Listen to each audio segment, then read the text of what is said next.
Growers using the Cry1F trait to protect against western bean cutworm damage in corn may be seeing disappointing results. Entomologists from universities at Purdue, Michigan State, Ohio State, Cornell, and Penn State wrote an open letter earlier this month describing struggles controlling the insect with the Cry1F trait. They say Cry1F fails to provide observable benefit to producers. Nebraska Extension entomologist Julie Peterson is located in North Platte, where western bean cutworm is a typical pest for farmers. We spoke with her in Lincoln Wednesday morning to discuss the challenge growers are facing this season in certain corn growing areas across the country. This year we had some interesting reports actually coming from some of the states further east of Nebraska. There was an open letter published by 6 different extension entomologists from some of the Great Lakes states, Michigan, Ohio, New York.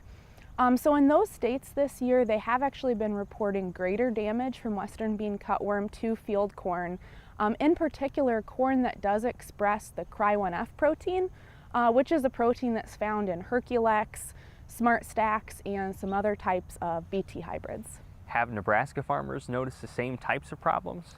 Yes, we have. We've actually been seeing these problems with some of our Cry1F performance over several years in Nebraska. I've spoken with crop consultants and farmers, particularly in areas further west in the state, the southwest part of the state, and now also more of the central Platte River Valley.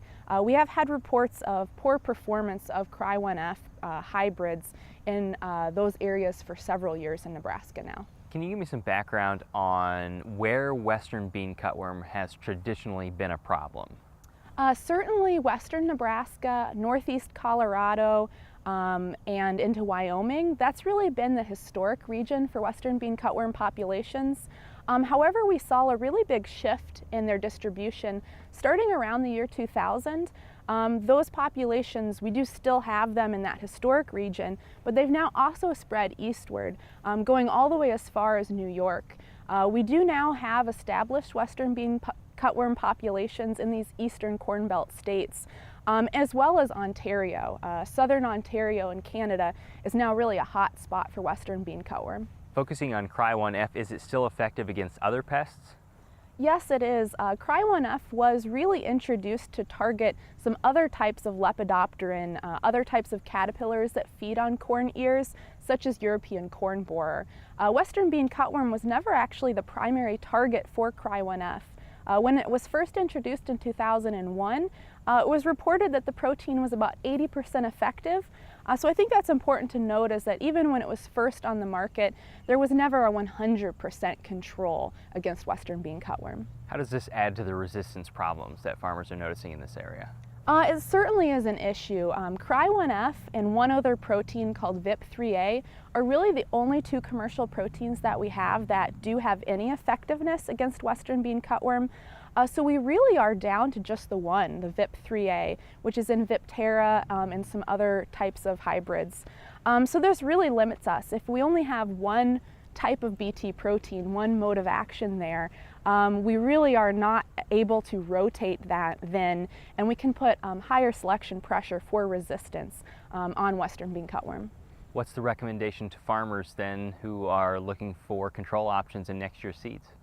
Certainly when you go to do your seed selection, you want to keep that in mind, that with Cry1F, we are not expecting to have good control against western bean cutworm in Nebraska, particularly if you're in some of those hot spot areas, the southwest part of the state and then the central Platte River Valley. So whenever you're doing your hybrid selection, we encourage you to look at the handy BT trait table. It has good information about which insects you do get control for which different types of hybrids. And certainly if you're growing Cry1F or a non-BT hybrid, we really encourage heavy scouting for western bean cutworm, going out when those moths are flying, looking at the egg masses and using the economic thresholds. We recommend a 5 to 8% economic threshold for western bean. We recommend that you scout all of your acres, but really focusing on western bean for those non-BT or Cry1F fields is very important. Julie says western bean cutworm is also difficult to manage because of the tight window for scouting damage. You can find more about Cry1F and western bean cutworm, as well as the BT trait table Julie mentioned, through links on the Market Journal website.